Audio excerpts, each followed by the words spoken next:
ऐसा क्यों होता है? सपोज यूरोप में टेम्परेचर है 32 डिग्री और सेम इंडिया में टेम्परेचर है 38 degree in the dry place. So 32 degree में हमें ज़्यादा अनकंफर्टेबल फील होता है और ज़्यादा हमें गर्मी लगती है। So what is the reason? Of course you will answer कि ह्यूमिडिटी ज़्यादा उधर है तो हमें ज़्यादा उधर गर्मी लगती है।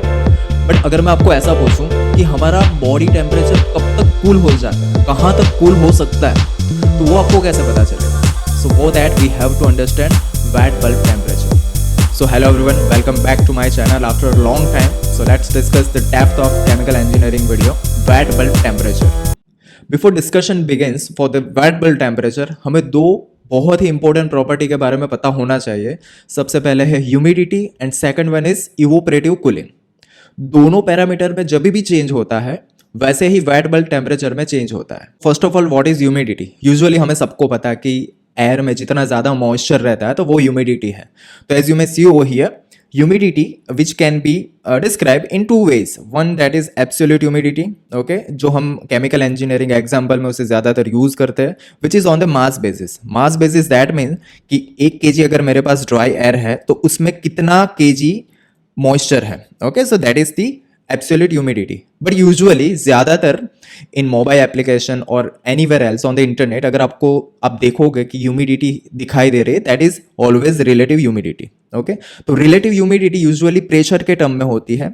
उसका जो इक्वेशन है, as we all know that relative humidity which is equal to कि partial pressure of the air moisture, ठीक है, जो हमारे एयर है, एयर में जो भी मॉइस्चर है उसका पार्शियल प्रेशर कितना है, divided by saturation partial pressure, which means कि वही टेम्परेचर पे, लेट्स से 35 डिग्री टेम्परेचर पे है तो ये 1 kg एयर में जैसे कि इतना मॉइस्चर ऐड हो सकता है, तो that is the maximum pressure कि यहां तक हमारा मॉइस्चर एब्जॉर्ब हो सकता है एटमॉस्फेयर में, ओके।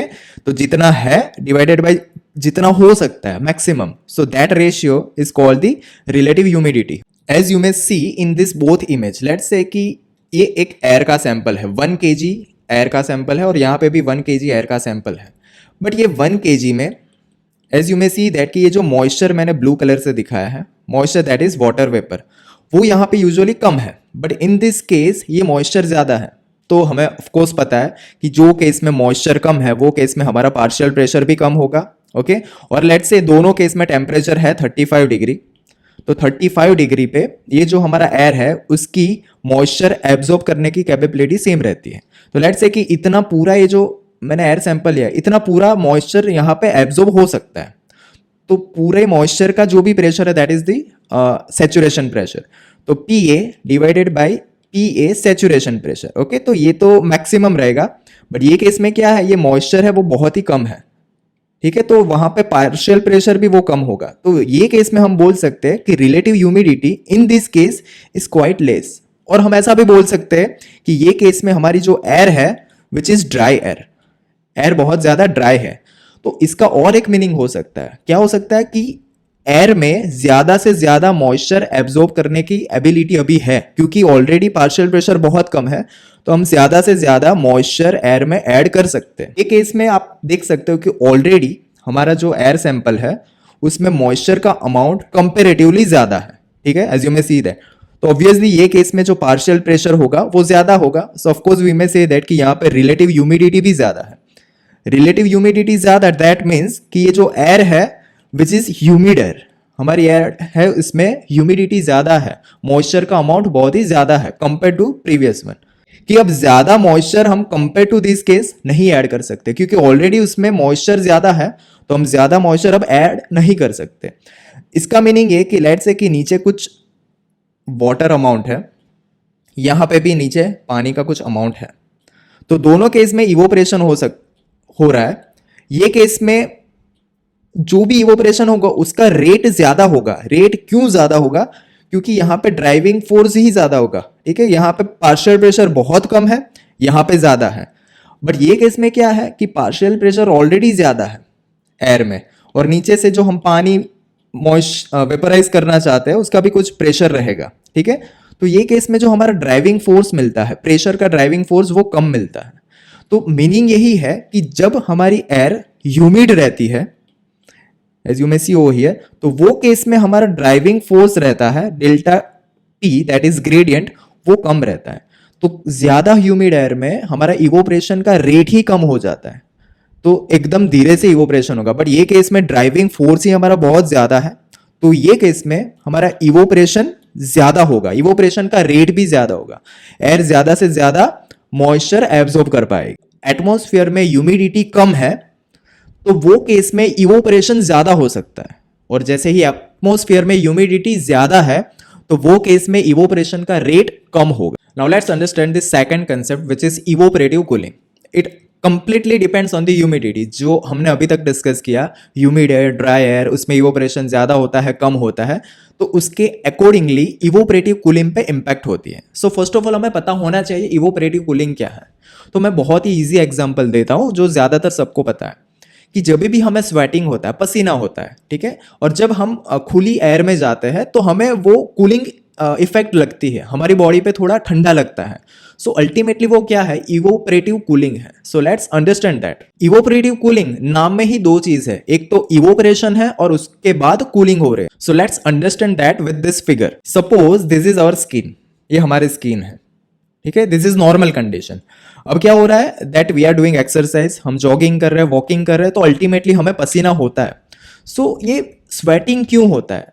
इसका मीनिंग ये है कि हमारी बॉडी यूजुअली 37 डिग्री के अराउंड हमारा टेम्परेचर रहता है। तो जब भी हम एक्सरसाइज, जॉगिंग करते हैं तो वो केस में बॉडी टेम्परेचर ऑटोमेटिकली बढ़ जाता है, क्योंकि काइनेटिक एनर्जी हमारी बढ़ जाती है। तो अब एक बॉडी में सेंस होती है कि अब टेम्परेचर कम करना पड़ेगा, नहीं तो it will be dangerous to us. तो वो जो सेंसेशन रहता है ज्यादा टेम्परेचर का, it is directly indicated to the sweating glands, as you may see over here, यहां पे स्वेटिंग ग्लैंड्स है। ओके, तो जैसे ही बॉडी का टेम्परेचर बढ़ता है तो स्वेटिंग जो ग्लैंड्स है उसमें से पानी और सॉल्ट, यूजुअली हमारा जो पसीना होता है which is salt water, nothing else, तो वो स्वेट ग्लैंड से हमारे ये जो स्किन के पोर्स है उसमें से वाटर सॉल्ट का जो मिक्सचर है वो हमारी स्किन के ऊपर आ जाता है, विच इज आवर स्वेटिंग, जो हमें पता है। तो स्वेटिंग ये वजह से होता है, जब भी बॉडी टेम्परेचर बढ़ता है तो स्वेट ग्लैंड से water plus salt through the skin हमारी सरफेस पे आ जाता है। अब क्या होता है, जैसे ही ये जो वाटर है जो हमारे सरफेस पे आता है वो तो स्वेटिंग है। अब ये जो स्वेटिंग है वो जो हमारी बॉडी का टेम्परेचर है उसे एब्जॉर्ब करती है। ओके, तो यहां पे आप रेड कलर में देख सकते हो विच इज द हीट। तो हमारी जो बॉडी की हीट है, तो ये जो स्वेटिंग है उसे एब्जॉर्ब करती है। जैसे ही वो एब्जॉर्ब कर लेती है and it will start to evaporate. Okay, it will start to evaporate, और जैसे जैसे इवोपरेशन होगा तो अभी हमने जो डिस्कस किया कि वो हीट को लेके इवोपरेट हो जाती है, तो जो बॉडी की हीट है उसको लेके वो ऊपर इवोपरेट कर देती है।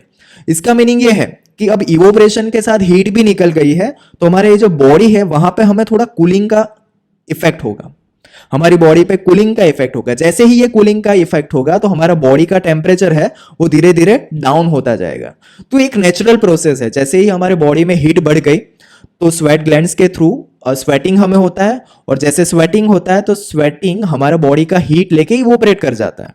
ठीक है, तो इवोपरेशन जैसे होता है तो नीचे कूलिंग सेंसेशन हमें लगता है, तो वो हिसाब से हमारी जो बॉडी है वो कूलिंग होती है, वहां बॉडी में कूलिंग इंपैक्ट आती है। तो वैसे ही बॉडी का टेम्परेचर मेंटेन रहता है, बट वो भी डिपेंडेंट है ह्यूमिडिटी पे। कैसे, let's discuss. So as you may see in this two cases, this is case number 1 in which the air humidity is 20%। जो मैंने अभी आपको बताया आगे कि 20% ह्यूमिडिटी है, दैट मीन्स यहाँ पे ड्राइविंग फोर्स बहुत ही ज्यादा होगा, दैट मीन्स इवोपरेशन का रेट भी ज्यादा होगा, जल्दी से जल्दी इवोपरेशन होगा। बट ये केस में क्या है, ह्यूमिडिटी बहुत ज्यादा है, 70% है, तो ये केस में हमारा जो ड्राइविंग फोर्स होगा वो कम होगा, दैट मीन्स हमारा इवोपरेशन का जो रेट रहेगा वो भी कम रहेगा, क्योंकि ड्राइविंग फोर्स ही कम है।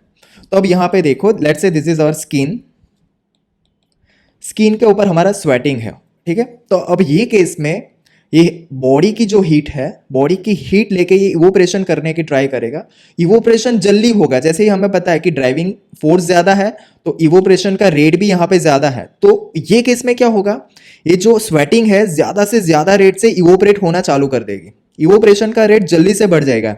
जितना ज्यादा इवोपरेशन होगा उतना ज्यादा हमारी ये जो बॉडी है उसमें कूलिंग सेंसेशन ज्यादा होगा, कूलिंग जल्दी से होगा, दैट मीन्स कि हमारी बॉडी जल्दी से ठंडी हो जाएगी। बट अब ये केस में क्या है, ऑलरेडी हमारी ह्यूमिडिटी ज्यादा है। इन दिस केस ह्यूमिडिटी ज्यादा है, दैट मीन्स ड्राइविंग फोर्स, अभी मैंने बोला कि वो कम है, दैट मीन्स ठीक है हमें स्वेटिंग हुआ है, बट ये जो इवोपरेशन होने की उसकी कैपेबिलिटी है, now it will be slower down. Evaporation होगा of course because this is 70% humidity, तो इवोपरेशन होने वाला है बट बहुत धीरे से होगा, बहुत कम होगा. इसका मीनिंग है कि जो हमारे बॉडी पे जो स्वेटिंग है वो स्वेटिंग हमें फील ही होता रहेगा कि स्वेटिंग ही है, अभी तक इवोपरेशन नहीं हुआ है, स्टिकी जैसा फील होगा. ओके, तो इवोपरेशन नहीं होगा दैट मीन्स क्या कि यहाँ पे हमें कूलिंग सेंसेशन मिलेगा ही नहीं, कूलिंग इफेक्ट ही नहीं होगी. जितना ज्यादा इवोपरेशन उतना ज्यादा कूलिंग, बट ये केस में इवोपरेशन कम हो रहा है. दैट मीन्स हमारा ये जो बॉडी का टेम्परेचर है जो ड्रॉप होना चाहिए वो बहुत ही धीमे धीमे ड्रॉप हो रहा है. You're getting? So that's the correlation of humidity as well as evaporative cooling. कि humidity अगर कम है तो ही evaporation ज़्यादा होगा और तो ही हमारा cooling ज़्यादा होगा. Same way अगर हमारी humidity बहुत ही ज़्यादा है तो evaporation भी कम होगा और cooling भी कम होगा. So ये दोनों concept will be helpful to understand the topic wet bulb temperature.